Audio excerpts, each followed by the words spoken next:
지난 시간에 우리가 나누었던 말씀들을 한번 기억해 보시기 바랍니다. 지난 시간에 우리는 방주에 타고 있을 동안에도 노아가 두려워했다. 또 방주에 내려서도 여전히 두려울 수밖에 없는 노아의 형편을 우리가 한번 살펴보았죠. 홍수가 끝났어도 여전히 고통과 두려움의 문제는 홍수처럼 우리의 삶에 몰려온다라는 것이죠. 빗방울만 조금 떨어져도 심판과 홍수에 대한 두려움이 노아를 삼켜버릴 것만 같고, 또 땅을 밟아도 그 땅 밑에 죽은 사람들과 동물들의 시체 가득한 거대한 무덤이기에 언제나 이 두려움이 노아에게서 떠나지 않습니다. 그때 노아가 어떻게 합니까? 어떤 일을 합니까? 제사를 드리죠. 왜 하나님께서 방주에 정결한 짐승을 7쌍씩 태우라고 했는지 드러나는 대목이지요. 제사를 드릴, 예배를 드릴 그 동물들을 태운 것입니다. 하나님이 예배를 얼마나 중시하시는지, 그리고 예배야말로 말씀, 기도, 성례가 들어있는 이 예배야말로 하나님의 은혜에 잠기는 아주 귀중한 통로라는 것을 우리가 알 수 있는 대목입니다. 하나님께서는 노아의 제사의 향기를 받으시고 이 땅을 다시는 저주하지 않고 멸하지 않으시겠다고 합니다. 그리고 지난주에 나눈 말씀대로 그 제사가 바로 예수 그리스도의 십자가, 우리를 대신하여 받으신 그 예수님의 그 심판 받으신 것을 기억하시고 이제 우리를 향한 심판을 거두시는 거죠.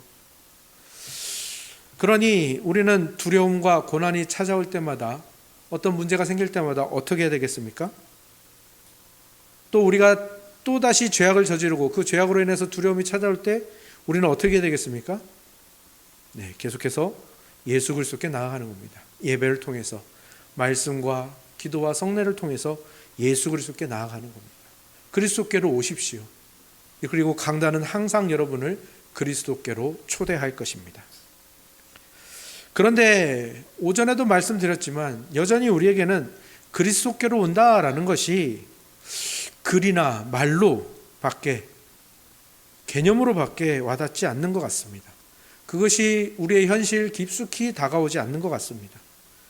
그래서 하나님께서는 오늘 본문 9장에서 그것을 좀 더 풀어서 우리에게 말씀해 주고 계십니다. 먼저 본문 1절에서 7절까지를 보면 새로운 명령이 등장합니다. 이것은 창조 때 받은 축복과 언약을 다시 한번 갱신해 주시는 겁니다. 꼭 맞는 비유라고 할 수는 없겠지만, 여러분이 만약에 전세 계약을 갱신한다 하면 이전 계약과 달라지는 것이 있기 때문에 갱신을 하는 거죠. 보증금이 달라진다든지, 기간, 최소한 기간은 달라질 거 아닙니까? 그것처럼 뭔가가 달라집니다. 이 하나님과의 언약은 계약과는 좀 다르지만 그래도 이 계약의 그 성격들이 들어 있습니다. 그래서 하나님과 사람 사이 언약을 갱신하는 것도 마찬가지로 새로 추가되는 것들이 있죠. 그것은 무엇인가 하면 1절에서 7절을 읽으실 때 느끼셨겠지만 하나님께서 바로 육식을 허락하시는 겁니다. 하나님께서 창조하시고 사람과 언약을 맺으실 바로 그 창조 시에는 하나님께서 사람에게 주신 음식이 채소와 열매들 뿐이었습니다. 그러니까 창조 시대 때 사람들은 다 비건의 삶을 살았던 거죠. 채식주의자. 그런데 하나님께서 홍수 후에 육식을 포함해서 모든 먹을 것을 허락을 하시는 겁니다. 그런데 그 육식을 허락하시는 이유가 있겠죠. 언약을 갱신하면서 육식을 허락하신다. 그 이유가 어디에 있냐면 그것이 드러난 대목이 바로 피채 먹지 말라는 바로 이 계명입니다. 그리고 피를 피로 갚으시겠다라는 바로 이 부분입니다. 사실 이 육식을 허락하신 것은 사람에게는 엄청난 축복 아닙니까? 특히 저같이 고기를 좋아하는 사람들은 엄청난 축복이죠. 그런데 거기에 왜 하나님이 그 축복을 주시면서 피채 먹지 말라는 명령을 덧붙이셨을까요? 그것은 바로 하나님이 아끼는 생명을 사람이 마음대로 해치지 못하도록 하시는 그것을 거기에 두신 겁니다. 왜? 피는 생명이고 모든 생명은 하나님의 것이기 때문이죠. 그러니까 고기를 먹지 않아서 하나님의 모든 생명이 하나님의 것입니다를 알라 했을 때, 이 창조 때 이 아담과 하와를 비롯한 그 후손들이 실패했죠. 그러니까 이제 하나님께서는 어떻게 하시느냐? 그렇다면 고기를 먹으면서 그 생명의 주인이신 하나님을 더 각인시켜 주시는 겁니다. 왜 각인시켜야 하느냐? 왜 이 부분이 중요하냐? 그것은 바로 홍수 심판을 받은 원인이 바로 여기에 있기 때문입니다. 홍수 심판을 받은 원인이 무엇입니까? 아담과 하와가 하나님 선악과를 따먹고 하나님 앞에서 타락했습니다. 그래서 그 자손들에게서 첫 번째로 나타났던 죄가 어떤 죄죠? 가인이 아벨을 죽이는 첫 살인 사건이 일어납니다. 그죠? 그리고 가인의 자손 중에서 우리가 살펴보았었죠. 라멕이 어떤 사람이라고 했습니까? 폭력과 살인을 저지른 후에 그것을 그냥 뭐 드러내는 정도가 아니라 막 자랑하고 떠벌리고 막 노래를 지어서 말할 정도로 죄가 가속화되는 모습을 보여주고 있었죠. 그러니까 이 하나님을 떠난 죄의 대표적인 모습이 뭐로 드러나느냐면 살인과 폭력으로 드러나고 있습니다. 피를 흘리는 범죄들이죠. 이것이 인류의 타락을 대표하는 범죄입니다. 왜냐하면 살인과 폭력은 뭘 하는 겁니까? 상대방, 내가 폭력을 행하는 상대방, 내가 살인을 행하는 이 상대방이 하나님의 형상이라는 걸 부정하는 거예요. 그리고 그 하나님의 형상을 내 눈앞에서 지워버리려고 하는 거예요. 가장 악한 짓이죠.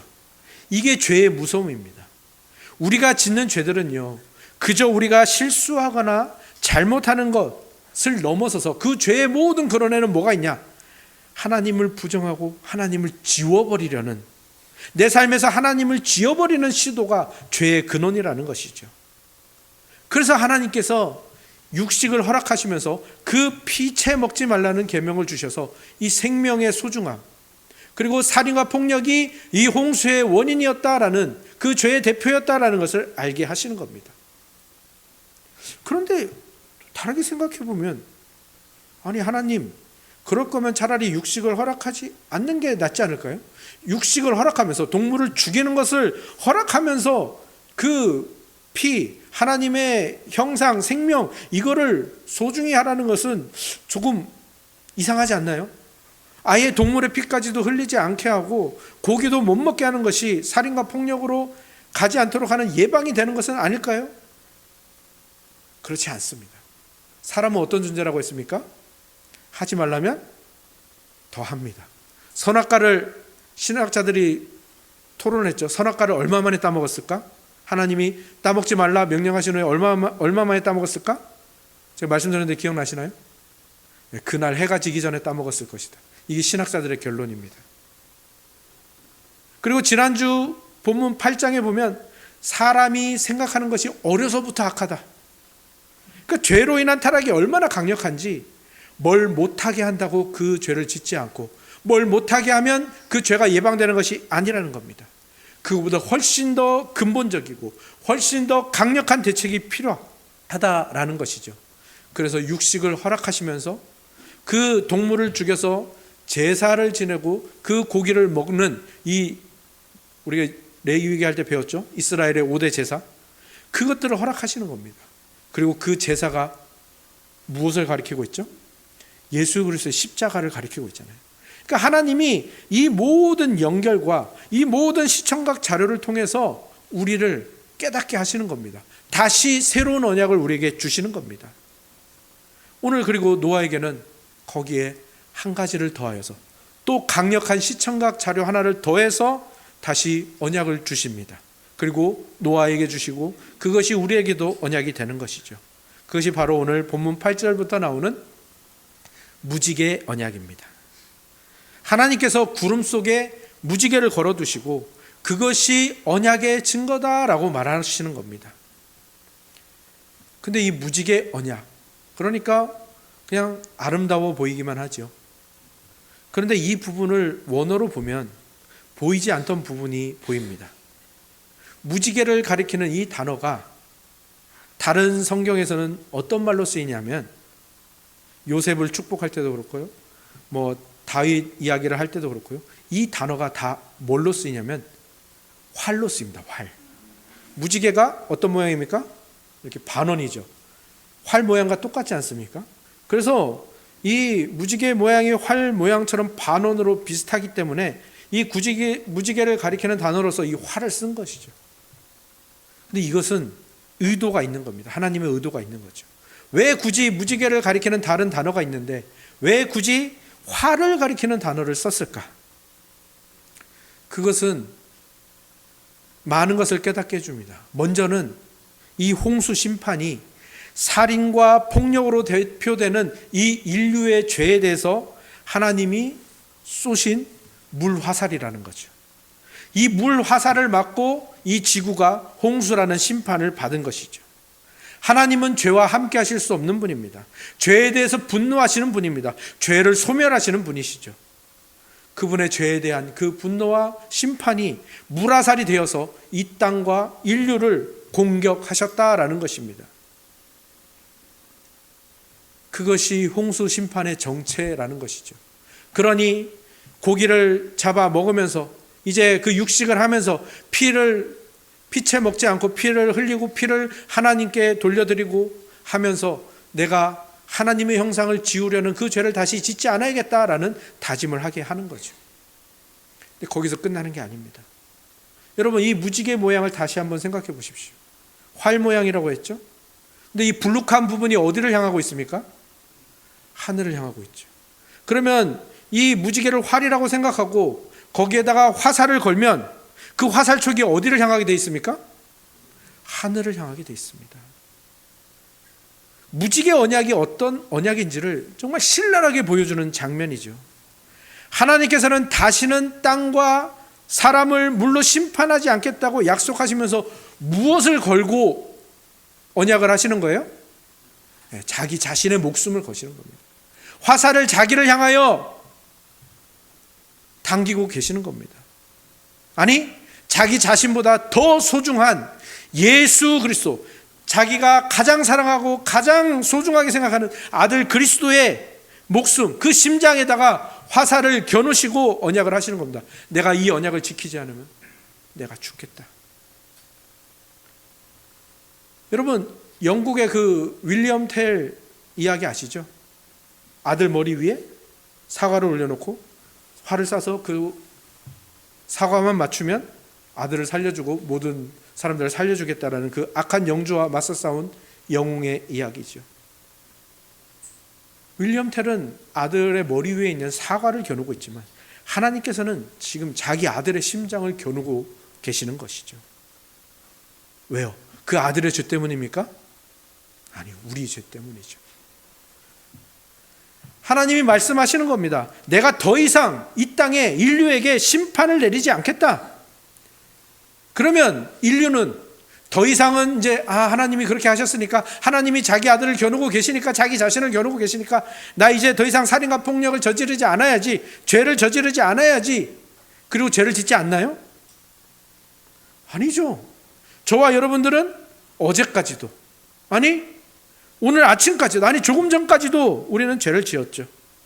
그러면 어떻게 되는 겁니까? 우리는 다시 홍수 심판을 당해야 되고 하나님의 화살을 맞아야 되죠. 그런데 왜 우리는 맞지 않고 왜 우리는 심판당하지 않습니까? 사실 심판이 없는 게 아닙니다. 다시 한번 무지개를 보시기 바랍니다. 화살이 걸려 있나요? 아니요, 화살은 이미 발사되었습니다. 예수 그리스도의 심장을 향해 이미 발사되었고요. 심판은 이미 내려졌습니다. 우리가 화살을 맞지 않고 우리가 심판을 당하지 않은 것뿐입니다. 그 화살은 예수님이 맞으셨습니다. 그 심판은 예수님이 당하셨습니다. 지난주 말씀에 나온 그 노아가 드린 제사가, 그 제사의 제물이 어린 양 예수 그리스도, 우리가 맞아야 할 화살을 대신 맞으시고 우리가 당해야 하는 심판을 대신 당하신 예수 그리스도를 가리키는 겁니다. 그리고 우리에게는 무엇을 주셨습니까? 오늘 본문 1절을 보십시오. 뭐라고 되어 있습니까? 하나님이 노아와 그 아들들에게 복을 주시며 그들에게 이르시되 뭐라고요?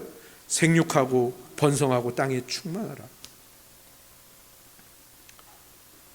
이 축복과 또 다양한 음식을 먹으면서 은혜 충만한 삶을 살도록 하시는 은총을 베푸셨어요. 누굴 죽이셔서? 자기 아들을 죽이셔서. 오늘 저와 여러분이 예배하며 또 살아가는 이 일상이 우리에게 어떻게 주어진 것인지를 여러분 절대 잊지 마시기 바랍니다. 하나님이 자기 아들에게 화를 겨누고 그 화살을 맞아 심판받게 하심으로 우리에게 주어진 삶입니다. 우리가 하나님께 나아가 예배하는 삶, 그 은혜로 하루하루를 살게 된 그 삶, 결코 그냥 공짜로 주어진 것이 아니라는 것을 기억하시기 바랍니다. 그러니 다른 문제들로 두려워하지 마십시오. 그 하나님이 주신 은혜를 누리시고 그 은혜에 푹 잠기셔서 그리고 그 은혜를 흘려보내는 사람으로 살아가시기 바랍니다. 그래도 두려움이 찾아오겠죠. 그래도 우리는 또 죄를 짓겠죠. 그러면 또 불안해지겠죠. 그때 16절을 보시기 바랍니다. 우리 16절 같이 한번 읽어볼까요? 16절입니다. 시작. 무지개가 구름 사이에 있으리니 내가 보고 나 하나님과 모든 육체를 가진 땅의 모든 생물 사이에 영원한 언약을 기억하리라. 하나님은 잊지 않으십니다. 지난주에도 이 기억하다라는 단어가 우리 말을 느끼면은 잊고 있다가 방주, 화살, 무지개 이런 식으로 기억하는 것처럼 들리실 수 있지만 그렇지 않다고 했죠. 이 기억하다가 뭐라고 했습니까? 예의주시하고 동맹을 맺은 국가가 공격받는지 안 받는지 예의주시하다가 누가 쳐들어오면 바로 지옥문을 보내는 것처럼 하나님이 이 무지개 언약을 기억하시는 겁니다. 그 정도가 아니죠. 하나님은 지금 이 무지개를 통해서 우리를 바라보고 계신 거예요. 다른 말로 하면 무지개 화살을 맞으신 예수님을 통해 우리를 바라보신다고요. 우리가 예수님 안에 있고 예수님이 우리 안에 계시잖아요. 그 예수 그리스도와의 연합이라는 이 교리가 바로 그것입니다. 하나님이 우리를 그냥 생으로 우리를 바라보시는 게 아니라 우리 표에 지금 없어졌네요. 표에 있는 것처럼 그리스도라는 안경을 끼고 우리를 바라보신다고요. 우리를 죄인으로 바라보지 않고 예수 그리스도를 통해서 이 무지개를 통해서 우리를 바라보신다라는 겁니다. 그러니 하나님이 우리를 어떤 눈으로 바라보시겠습니까? 어이구 또 죄 지었어. 네, 너 그럴 줄 알았다. 이게 아니라고요. 하나님이 예수님을 어떻게 바라보십니까? 막 사랑스러워서 어쩔 줄 모르는. 우리가 어린 아이들 보면 막 사랑스러워서 어쩔 줄 모르잖아요. 찬열이 막 보고 은비 보고 이러면 막 어쩔 줄 모르잖아요. 귀여워서. 그거보다 훨씬 더 사랑하는 눈빛으로 따뜻하게 막 사랑이 흘러 넘치는 눈에서 막 사랑이 흘러 넘치는 거죠. 그렇게 우리를 바라보시는 이게 기억하다라는 말의 뜻입니다. 그리고 한성 목사님 오셔서 말씀하신 것처럼 이렇게 말씀하시는 거죠. 너는 내 기뻐하는 자다. 너는 내 기쁨이다. 내 아들 예수 그리스도를 심판받고 화살을 맞게 해서라도 얻은 너는 내 영원한 기쁨이다. 그 하나님의 시선을 여러분에게 주시기 위해서 자신을 내어주시고 십자가에 못 박히신 예수 그리스도께로 오십시오. 그리고 그 예수 그리스도께 오셔서 하나님의 기쁨이 된 삶을 누리시는 저와 여러분들이 다 되시기를 주님의 이름으로 축원합니다. 아멘.